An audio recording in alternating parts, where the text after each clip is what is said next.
Hello everybody, and welcome to our lesson on the Giuoco piano, an opening for white.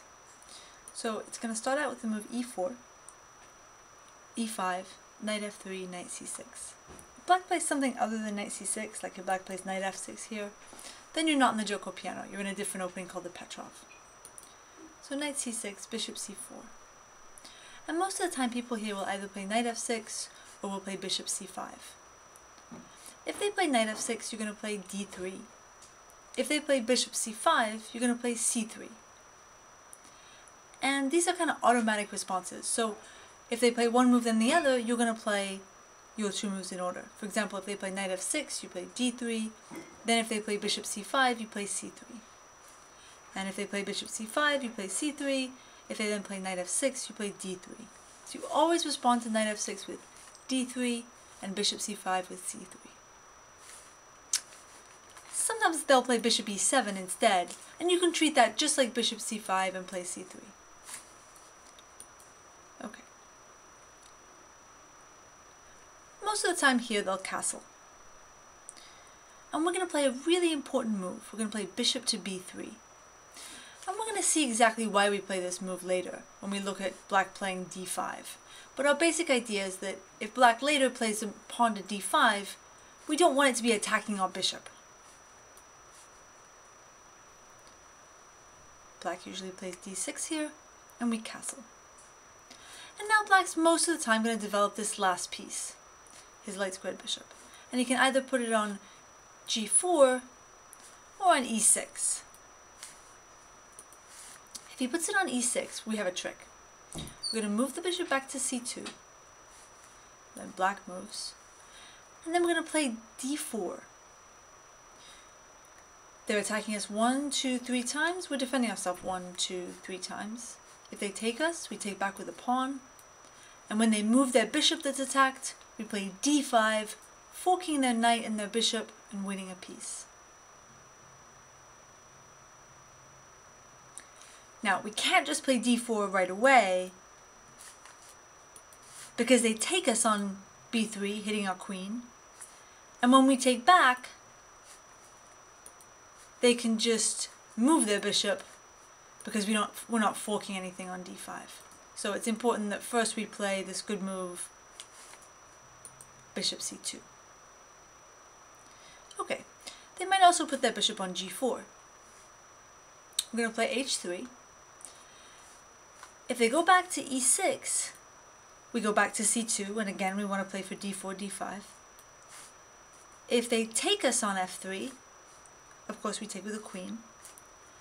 And if they play bishop h5, that's the most common move. Now we're going to start a maneuver where we bring this knight over to attack the bishop. So we're going to play knight d2, knight f1, knight g3. Our knight's eventually going to go to the square f5, where it's going to be really powerful. So we'll start with the move rook e1. Black's going to do something. We play knight b2. Sometimes black plays this move h6, sometimes not. It makes a big difference in what we do, so we'll look at what happens if they don't play h6 later. But most of the time, black likes to play h6. Knight f1.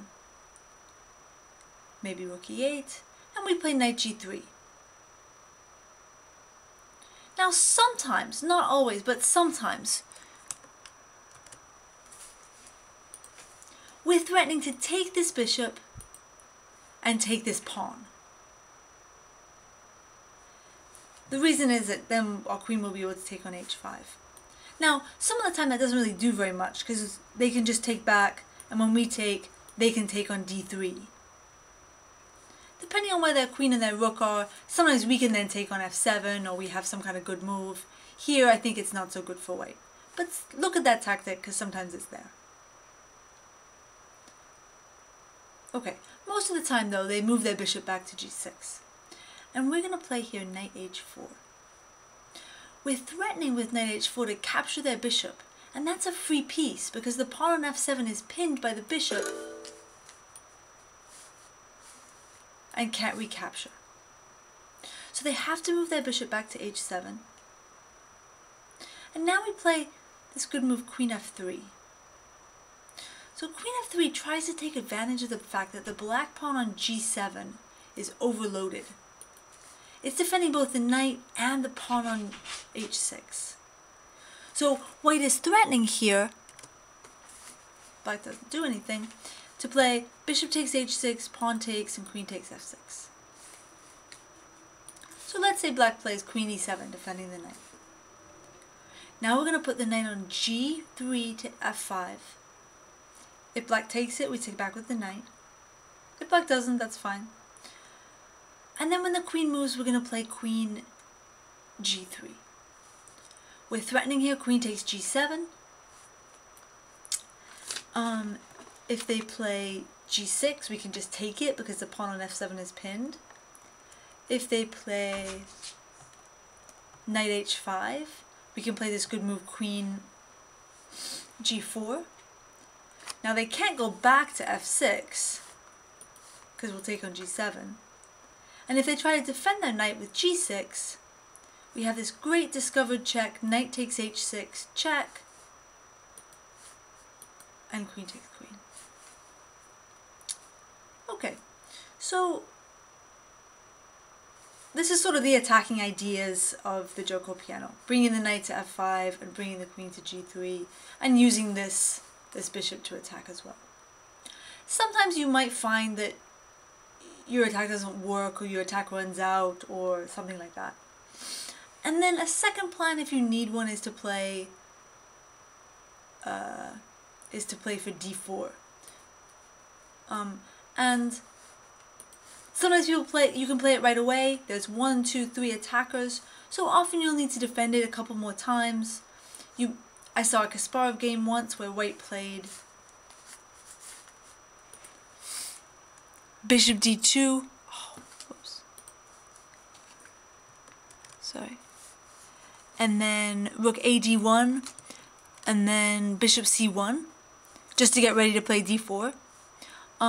You can also think about playing bishop e3, of course. Sometimes that's good, sometimes it's not so good. If your attack runs out of steam in order to play d4. Okay. The next thing we need to talk about is what happens when black plays d5. So, the first time black can ever play it is here on move 4. Basically, there are going to be 3 situations in which black plays d5, and you have to remember what to do in each situation. If they play it very early on move 4, it's quite dangerous for them, because they're opening the center when their king is still at least 2 moves away from castling. So what you're going to try to do is get a rook to the e-file quickly and open the e-file to attack the king. So you do that best by taking on d5 and then castling. Probably they're going to bring out this bishop. Now bishop e7 is probably the best move because it helps to block the e-file. But most people play bishop c5. We're next going to play rook e1. We're attacking e5. So if they just castle here, we take on e5. So they have to defend the pawn. Let's say they play queen d6. Now we're going to try to open the e-file by playing d4. Notice that this pawn on d4 is attacked by the bishop and the knight and defended by the queen and the knight. It's not really attacked by the pawn because this pawn on e5 is pinned. So if they take it, we just win a piece. And if they go back, we take on e5 and then take on d5. You're not always winning a piece in this variation, but you're often winning something because it's very hard for black to open the center so quickly when he's so far away from castling. Okay, so d5 on move 4, you take on d5, you castle, you play rook e1 and d4. If they play bishop g4, you're going to play h3, and if they go back here, it's often a good idea to play g4. Sometimes they do it a move later, like bishop g4 here. And I think sometimes you can even take this. they take, and you take check, and they go here, and you take, let's see, they take, we take, and we're up a piece. Okay. Okay, so that's d5 on move 4. The next time they can play d5 is here on move 5. So if they play d5 here, we're going to take, they take with the knight, and we play queen to b3. Now this is a fantastic move, and it basically guarantees you an advantage. You're attacking the knight on d5 twice. So what's going to happen? If it moves, we take on f7. If they defend it with knight b e7, then we play queen b5 check and takes the bishop on c5. And if they play bishop e6 to defend the knight, then we take on b7. We're attacking this knight on c6. And if they play queen d7, we can take the rook on a8. And if they play knight c7, again we have this check on b5 and takes the bishop. So d5 on move 5 also loses, this time takes on d5 and queen b3. Playing d5 before you castle is basically a bad idea for black. On the other hand, after black's castle, it's a pretty good idea. Because here, we don't have any tricks. And taking on d5 turns out to be sort of positionally bad. Because you bring the knight to the center, and you leave yourself with this weak pawn on d3, which is a backwards pawn on a half-open file. So it's not so good for you. The knight sometimes can come to f4 also to attack your king, to attack d3. It can really be kind of a pain. So if they play d5 after they castle, you're not going to take, you're going to play this very good move, queen e2. And queen e2 is a very multi-purpose move. So it defends the pawn first of all, because they were attacking it twice with the pawn and the knight, and you were just defending it once. It gets out of the way of the queen trade, and it frees the square d1 for a rook later to come to d1 to oppose the queen. Okay, so those are the three things to do against d5. Just as a quick review, if they play d5 on move 5, if they play d5 on move 4, 4 things to remember: you take, castle, rook e1, d4. If they play d5 on move 5, you take and queen b3. And if they play d5 after they castle, you don't take and you play queen e2. Okay, next thing to know. As we go through our main line, sometimes they won't play this move h6. And things are pretty different if they don't. So let's say they play some other move instead, like a5. We're going to continue with the same plan. I don't know, let's say b5. But here, when we play knight h4, they're obviously not going to move the bishop back. And we don't ever really want to take the bishop on g6, because they're just going to take with the h-pawn. And this pawn on g6 now will be controlling f5 and h5, and our knight on g3 won't be very good. So we're not going to ever really want to take the bishop. And what we're going to do in this case, instead of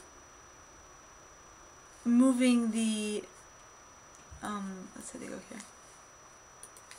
Instead of moving the g knight to f5, is we might play queen f3. We might wait to play queen f3 because we're not threatening bishop takes h6 anymore.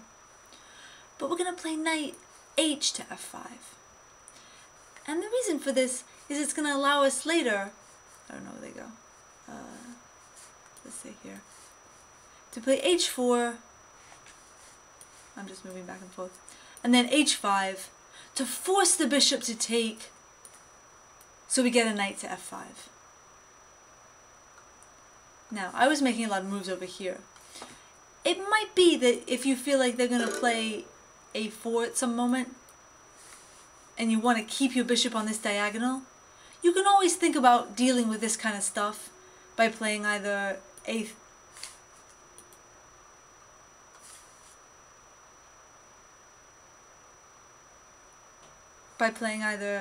a3, so on a4 you just go back, or a4. a4 can sometimes be a nice move if c6 is a weak square, although sometimes it can expose your b2 pawn, so you gotta be a little careful. Okay. I think that's all you need to know about the Giuoco piano. I guess I would add one last thing. Sometimes they choose a move order where they delay castling. Like, let's say, for example, they do this.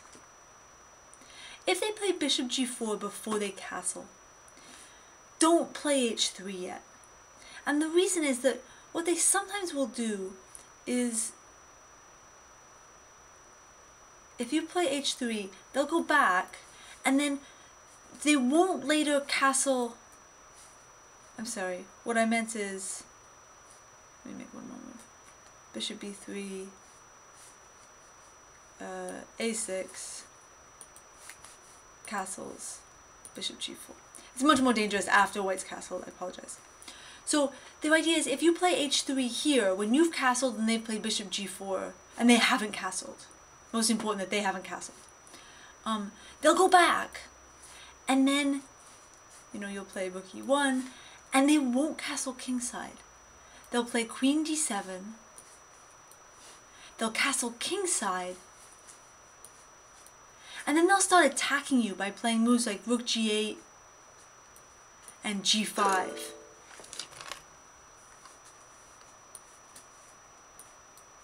And then g4 and try to like open you up. Or I was wondering if they could play just g4 right away to sort of open the file, but maybe that looks a little dangerous. Let's see. Here, take, bishop takes, rook here, bishop takes, queen takes. That's kind of dangerous, right? Yeah, no, that's totally dangerous. Okay, so the point is that the g5 is quite a dangerous idea. So the one time you don't want to play h3 right away is if they haven't castled. Just play rook e1 or knight d2 and wait until they castle kingside before you play h3. Okay, I hope you enjoyed this lesson on the Giuoco piano.